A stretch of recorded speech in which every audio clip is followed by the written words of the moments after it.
Hey everybody, on this episode of SAMP&CHANCE Boxing, we are finally here. Ryan Garcia, Devin Haney. Who do we got? Gotta listen to the show. Also, we're going to take a look at the undercard a little bit. Not too much. It isn't the greatest of undercards. Queensberry Matchroom, 5-on-5. That's been announced. We're ready for June 1st. That looks like an exciting card as well. Some surprises there. Also, Jared Anderson, lacklustre showing. Unfortunately, didn't have the greatest guy working with him. 144 shots throughout the whole match. Guys, all this, so much more on this episode of SAMP&CHANCE Boxing.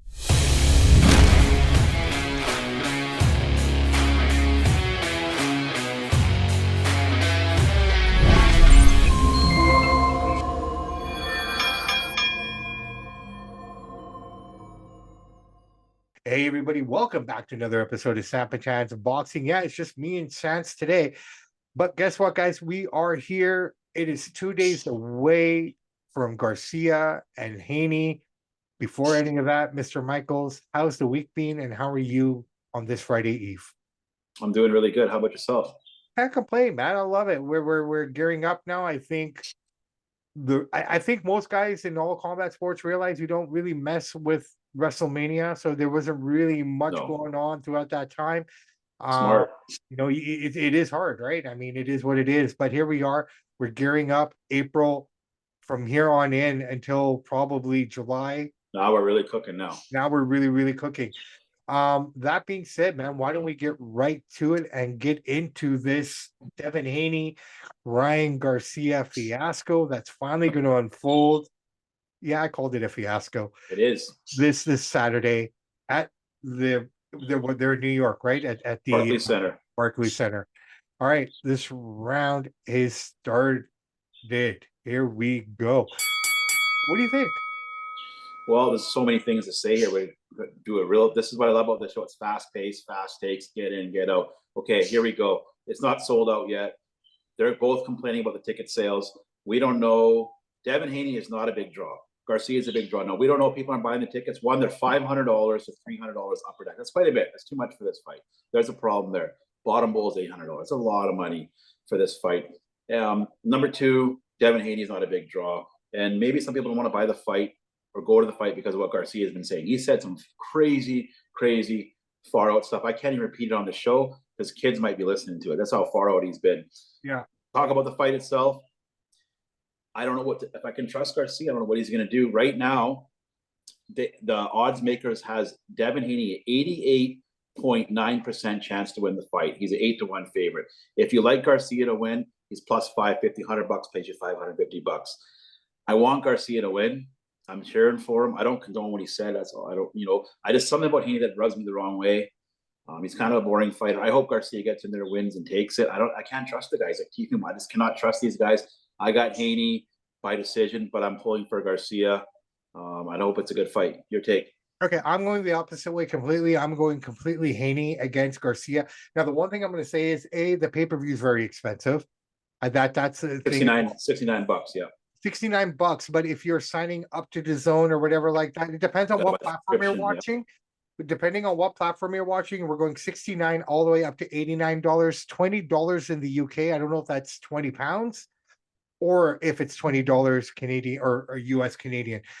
If it's 20 pounds, it's still cheaper because it'll be $40, right? But then again, they're getting it at like 4 o'clock in the morning, so that makes sense. Yeah. Right. So here's my takeaway very quickly. I only have a minute to work all this in. Is Garcia playing everybody by acting the way he's acting? And no, he's that out. He's that gone. I don't know, but I have to take that into account. Is this like a part of his strategy? Is he doing all this stupid stuff? The other issue I have with Ryan is using his faith too much to sell this fight, which I think is wrong because he's going against everything that his faith teaches him. That's just my take. Well, 1 minute he's acting like I love Jesus. The next minute he's talking like he's a devil. He's all over the map. Well, that's what I'm saying. That's the problem is now he's proposed to an Australian porn star. So what God that he believes in condones all of that? I'm just throwing that out there. Now, as far as the fight goes, I think a lot of people are bored by this fight because they already think Haney's going to win, right? I mean, there's no speculation there. The Haney's going to fight the way he's going to fight because Ryan still has that left hand. Oh, yeah. Now, if you look at both these guys, one's an internet star, the other guy's a boxing guy. Haney has had the harder fights Yeah. overall, There's right? a reason why Haney's a massive favorite here. The thing with Garcia, he could get in there, lose his temper, do something stupid in the ring, and the fight could be over in the second round. We don't know what you're getting. He's like Tiafimo. You don't know what they're going to get. They're amazingly talented guys, but sometimes their head's not on right and they do stupid stuff. So I don't know. Right. So, I mean, again, and we're over the time here, but I will agree with you. I think it is going to be Haney via decision only because he still has respect for that left hand. I don't think he has any respect for Garcia, but he has respect for that left hand. And I think that's the way this fight's going to be played out. I mean, at the end of the day, if you look at the level of competition that both these guys have faced, Haney by far has fought the harder guys. Oh yeah, absolutely, yes. Right? Haney, in my opinion, is the better boxer than Ryan Garcia is. I take nothing away. I mean, if you think you're about right. this is the rubber match. I mean, they're both 3-3 in the amateurs when they fought each other there. So I'm not saying Garcia is a bad talent. They know each other well. Yeah, that could change a fight. So we'll see. I think Garcia is just so focused on all the nonsense. And if you look at anything, like, I mean, yeah, he trains in his little grade gym, but most of his workouts and everything are in his living room. Right? So Out of control. So let's see what happens, man. I mean, this is going to be an interesting fight. Undercard isn't that great, but the co-main event is an interesting one. I thought we'd talk about that a little bit. You ready? Yeah, let's do it. It's a good one. All right. So we got Arnold Barboza Jr. against Sean McComb. Now, here's the thing. I'll start this one off myself if you don't mind. When I went to search for Sean McComb, he didn't even come up in my Google search. That's how weird this fight is. But Sean McComb's coming off 7 straight victories here. He's done pretty well. He beat up his last component in December, quite handily. Southpaw boxer. But here's the thing, Barboza, I think he's one of the underrated guys in the 140 division. The WBO Intercontinental title is on the line here for this fight. Barboza, I don't think people give him enough credit for his ring IQ, his footwork, and his ability to gauge everything that's in front of him. Mm-hmm. In my opinion, I think Barboza takes this victory easily. Well, not easily, but I mean, I think it's ring IQ and everything else is going to come into play here. The thing he has to be cautious for is this guy coming over from Ireland, first international fight on the big stage. He has nothing to lose. Nothing to lose, and he can take punches. I had to go back and research Sean McComb. I'll be honest, man. I like to think I know who's who in boxing. I didn't know much about this kid. I went back. He's gritty, he's hard hitting, and he's not afraid to get in front of punches. So that could be something that throws off Barboza, but Barboza, because of who he is, in my opinion, I think he still takes this fight. Ref stoppage, I'm going to go 9 to 10 rounds. Yeah, Arnold Barboza is a heavy favorite in this fight. He's 11-1. He's even more of a favorite than Devin Haney. They're not giving Sean McComb any respect. He's plus 650, so I get it. The thing is, Arnold Barboza doesn't have to take this fight. I don't even know why he's taking this fight. I guess to get his name out there because Ryan Garcia is a favorite king. He's already the mandatory challenger for Teofimo Lopez. He could have just waited to fight Teofimo. Whoever wins this fight will be fighting Teofimo Lopez next. I mean, McCombie's got some good footwork, but I mean, he's overmatched here.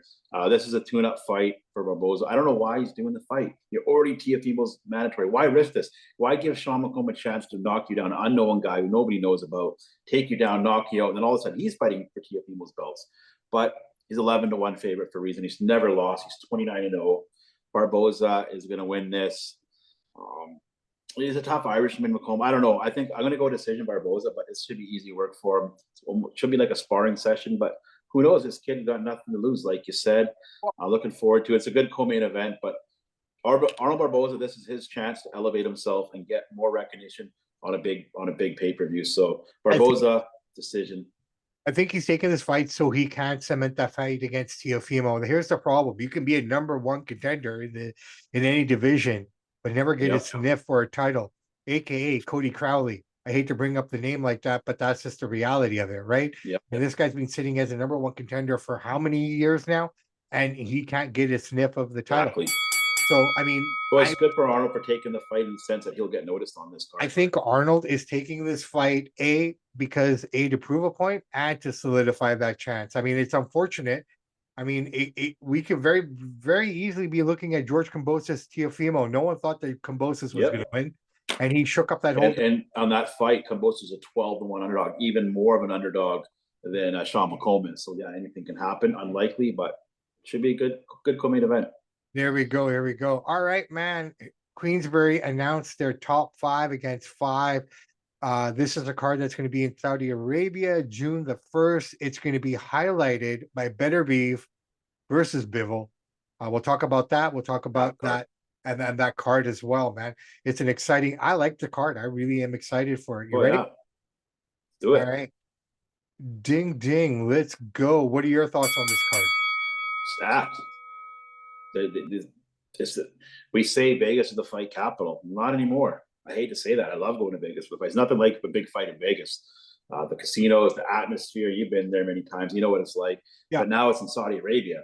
So all the fights that we would be seeing in Vegas, we can't see them anymore. And you know what? Good for the Prince. Good for him for doing that, man. He's got the money. He's making it happen. He's putting on better fights than Golden Boy, Top Rank, PBC, you name it. He's got the money to do it. Well, so he's doing it. We're not doing 100%. It. I'm looking for that Zhang versus Wilder fight. Wilder wants, he's got to come back and he's got to finish this guy. Somebody's going down on that fight. That fight lasts more than 6 rounds. I'm super excited for that fight. Well, this is a loaded card, man. This is the best card since Day of Reckoning. Okay, so here's what we'll do. I don't think we need to go through every matchup, but you pick. That's the one that stands out to you. Is the one you're looking for. Oh yeah, 2 big boys banging. Yeah. What about you? Right. For me, okay, I'm looking forward to that fight as well because I mean that fight between Zhang and Deontay, Big Bang against Bomb Squad, that should be interesting. Scary. Same age, kind of same values. I think Deontay's faster. I think Deontay takes it, but we'll see how it plays out. Yeah. All right, but for me, the fight that I'm looking forward to here, a lot of people may not be, is the Raymond Ford versus Nick Ball fight. All right, that'd be good too. Watching Nick Ball fight on that last card of Day of Reckoning, the guy got cheated. What a beast that kid is from Liverpool. He's going to be hungry to win. Vargas is in big trouble here. Well, no, Ray Ford. Ray Ford. Sorry, Ray Ford. Yeah. He's in big trouble here. And he's looking great too. And I love this combination. It's not all the English guys or Arab guys. You got guys coming in from America for this one as well, right? So I mean, for me, that's the card that I'm kind of looking forward to. I'm very interested in. I'm surprised on the Daniel Dubois versus Philip Hrgovic because I thought, in my opinion, after Tyson and that fight happens, that IBF title is going to go up in the air. And I thought Joshua and him were going to fight for that title in July. Maybe they still will. We don't know. Maybe it'll be in August. I mean, but that, I mean, that goes into the whole conversation I want to have about the heavyweight division in the next round. But overall, man, I'm excited for this fight and having Better Beef and Bivol. Now, Bivol took a lot of Better Beef took a lot of criticism at that press conference for being boring and not selling the fight. But he is. That's what he is, though. But that's who he is. Not in the ring, he's not. But out of the ring, no. I'm excited for that fight. I really feel that. I'm glad you brought that up. So His Excellency knows that Bivol's Better Beef is not an exciting guy to talk. He's just a quiet guy. In the ring, he's nasty. So what do? You stack this card. This card is stacked. You bring out the big dogs, Zhang, Wilder, Ford, Ball, all these guys. You create a rivalry. This is an amazing card. I'm so excited for it. Top to bottom. Bivol versus Better Beef. Oh man, this is great. Zhang, this is Wilder's last chance. Is he shot? We don't know. If he doesn't win this fight, his career is over. Well, somebody's going down. And I love to see the big heavyweights bang. You don't see that often. So once in a while, 2 guys just want to knock each other out. Yeah. Can't wait. No, I think it's going to be exciting through and through. I can't wait. I cannot. He's the best matchmaker in boxing right now, His Excellency. It's not even close. He's got the money to do it. Well, it's too bad he's doing it. Nobody else is. All right, so here I'm going to throw an audible. I haven't had the chance to tell you about this, but I just had an idea. Why don't we talk about Saudi in general? I have a lot to say that I'd like to hear your piece on there. Whenever you're ready, man, let's get this one going. Yeah, all right, so we see what His Excellency is doing. Turkish. I love that name, by the way, His Excellency. What a name! It's that right name. No, it's cool. It's perfect because he's doing everything we want. Now, do you feel that the North American promotions are missing out on this because they're looking like shit right now, in my opinion? Like, take nothing away from Top Rank. If I look at the American promotions that are there, Top Rank's number 1. Oh yeah. With Golden Boy being number 2, in my opinion, and Golden Boy's coming out now, and Showtime being at the bottom there. But here's the thing: what will it take for these 3 promotions to finally go on board with what Queensberry and Matchroom are doing? because they're elevated, man. They're putting on the best fights right now. They're doing all the right things, not just at heavyweight level, but every level. We're getting fights from the British promoters that the North American guys can't do. And do you feel like, for example, I've heard De La Hoya say, "Oh yeah, well, this is where we are, this and that." Do you think that Showtime, Golden Boy, and Top Rank, well, Top Rank's doing it a little bit, I guess, with Tyson Fury and whatnot, right? But I mean, Bob Arum's on board a little bit there. But do you think the rest of them need to get on board with what this XFC is throwing down? Yes and no. I mean, they should, but they won't. They want to do it in North America. They want to have their own guys here. They want to be their own bosses. His Excellency is basically saying he doesn't even have a promotion. He's like, I'll pay you guys this. Come fight here. We'll pay you. Nobody pays better than he does. Bob, Al Heyman, they don't want to pay. Well, they don't, if they have the money, they don't want to put up those big purse bids like these guys are doing. And so Queensberry Matchroom, they go where the money is. And I don't blame them. This is a money sport. So good for Eddie Hearn, good for Frank Warren, good for all those guys. They sell out to the highest bidder. This is what this is about. It sucks for us because so many fights we could be flying to Vegas to see. We're missing out on tons of stuff, but he's making the fights we want to see happen. How can anybody? Some of these guys talk His Excellency down. Why? Every fight that I thought of in my head, he's making it happen. He's got Fury and Usyk together. He's got Bivol and Beterbiev. What else do you want the guy to do? I mean, again, friend of the show, David Benavides sent a text or publicly called it on His Excellency to do it. Yeah, might happen. What's His Excellency say? No, I got a better plan. You fight the winner of Beterbiev and Bivol, which I think is more of an exciting fight. Yeah, this guy's smart, man. He knows what he's doing. But he basically came into boxing. He's seen a void. These promotions don't want to work together because of egos and money and purse bids and being cheap. So guess what? I'll make it happen. See you guys later. Until His Excellency came onto the scene, Frank Warren and Eddie Hearn never spoke before. 14 years, head to head, never had a conversation. In the 2 years that he's been involved in the sport, he's made boxing fun again, man. Exactly. And the Queensberry versus Matchroom is 5 fights. 3-2. There's going to be a winner. We'll see who the better promotion is. It's a little bit of a rivalry now. Right, and that's what boxing needs, right? And bringing in, and I feel that the American side, where we're most acclimated to, we see that more. Like, I mean, if you're a real boxing fan like us, we're paying attention to what's happening across the pond. But man, those guys are killing it over there right now, and I wish the American side would do that. I know they got the talent to do it. They're just not doing it for whatever reason. Getting it done here. And I don't know why Hal Heyman has to hide so much. Why can't he just be in the spotlight a little bit? Like, what are you doing, bro? Like, I don't get it. Right? It just that is not helping the sport in any way. No. Actually, he's making some good fights, so good for him. Definitely. All right, now back to structure here. Sorry, man. I just wanted to throw that in there. I thought something. The heavyweight division, Jared Anderson. Let's get this thing started. That fight on Saturday was a snooze. I'm glad I watched UFC instead and came back to that. I mean, I watched it, 144 shots, majority of them jabs. I mean, it was just like, even he said, I had a bad fight, even though he won. I mean, he's disappointed himself. Bob Arum's disappointed. Top Rank, the commentators. I get it. You put on a free fight the night UFC is on, so the hardcore boxing fans can watch that. When you put that fight on the first few rounds, you realize how boring it is. These guys are just goofing around in there. No urgency, no sense of entertainment for the fans that are paying you. So what are people going to do? Screw this fight. I'm watching UFC, which is 1,000 times better than that Jared Anderson fight was. And it's too bad because he's young. He's got the talent, but he's not putting on a good show to keep rising up to fight the better guys. When you barely beat him, but you should have dominated this guy. This is a tune-up fight for you. Yeah, but he didn't go down. He hung in there, man. Well, here's the reality. This is where my thoughts went. Like, you're trying to sell yourself, right? Like, I mean, I think this guy needs to step up in competition. He does. Right? Like, I mean, this is something Bob needs to do for him.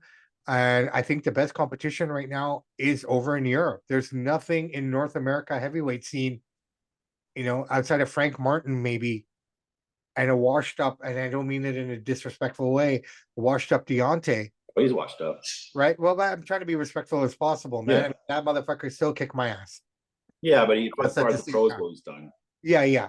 But, I mean, in North America, there's nothing there. If this is the next great hoe, you need to start putting, you know how we're telling everyone to come over to America?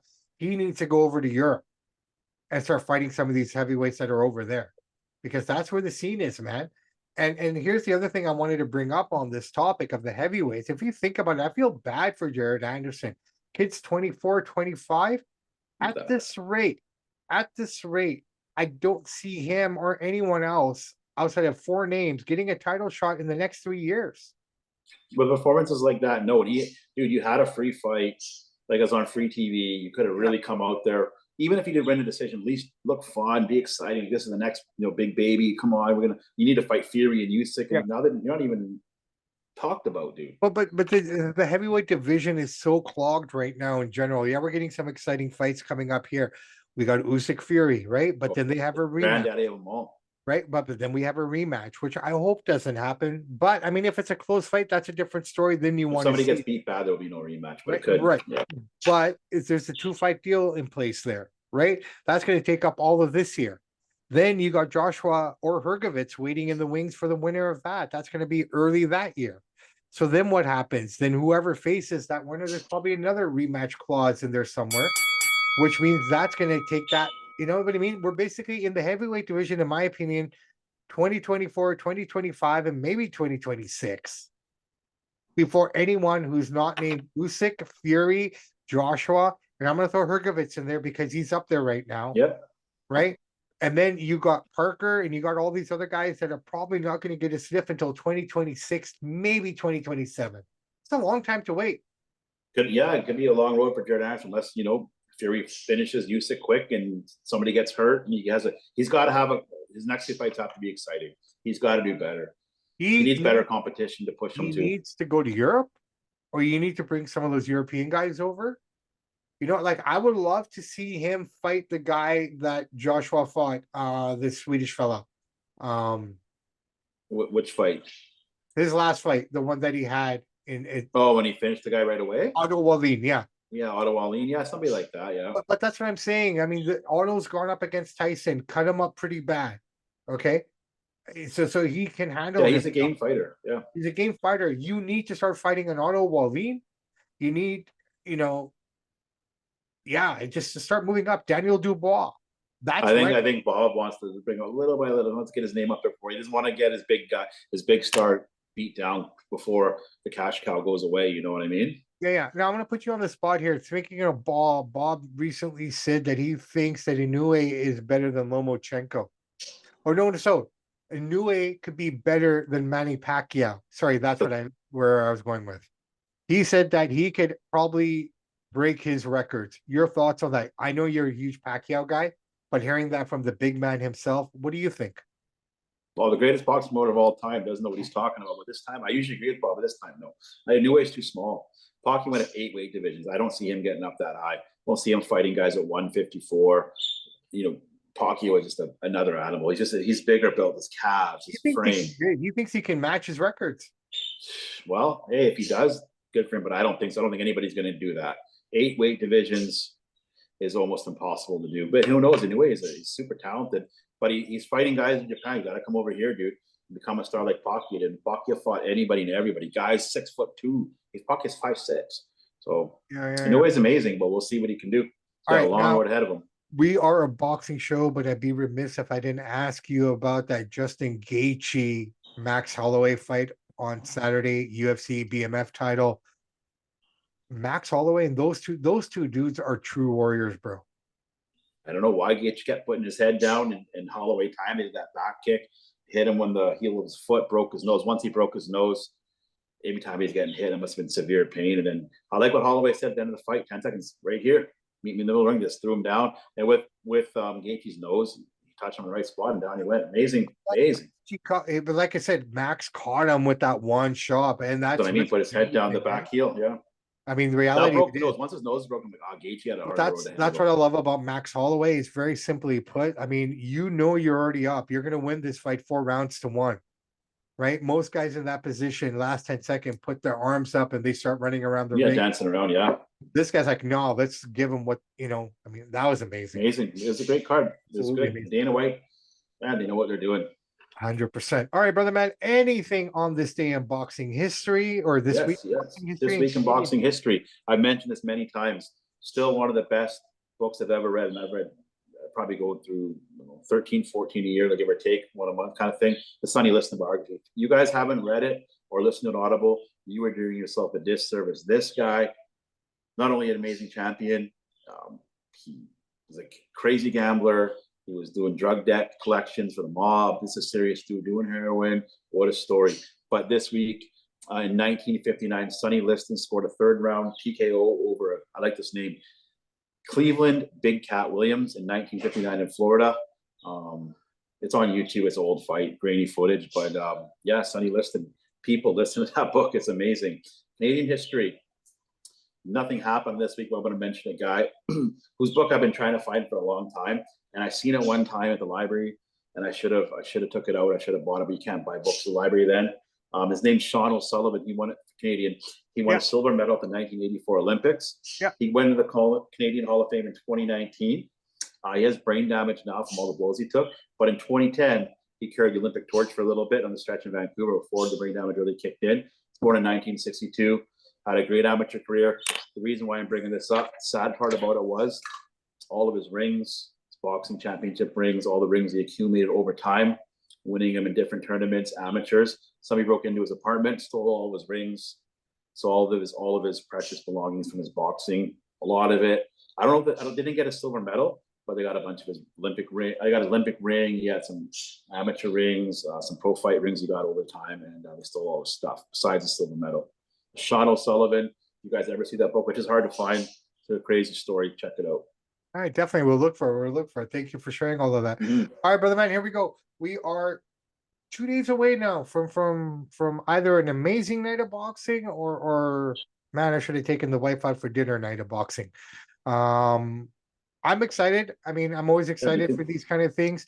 But I think the fans are kind of, like I said, we talked about this very quickly, but the fans, I think, are speaking up a little bit now, like, hey, why are the tickets this expensive?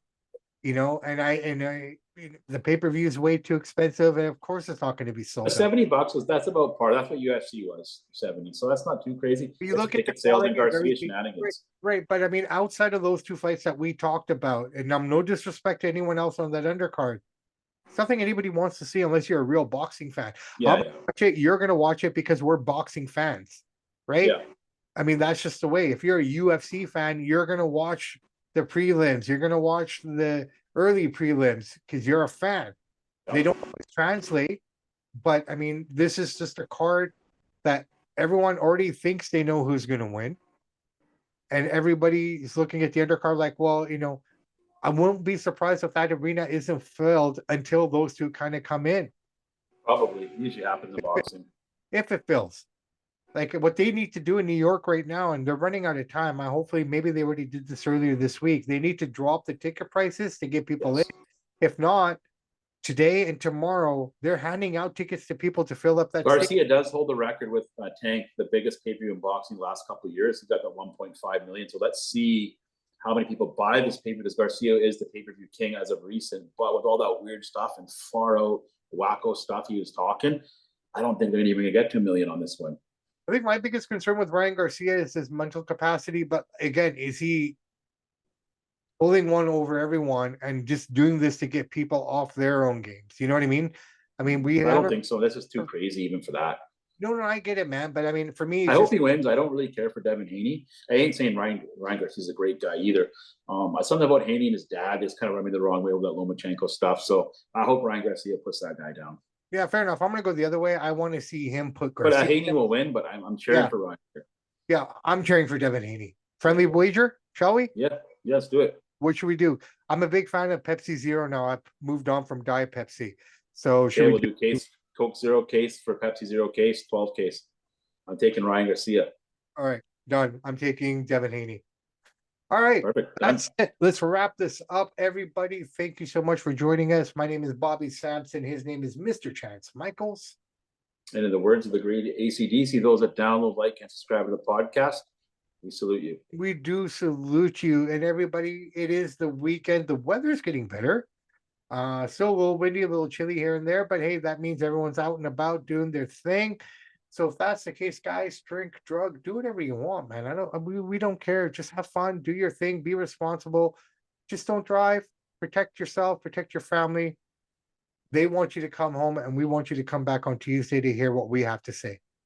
So on that note, work hard, grind, do the best that you possibly can. And if someone doesn't like you, it's probably because they don't like themselves. Samp and Chance. Good line. Take care.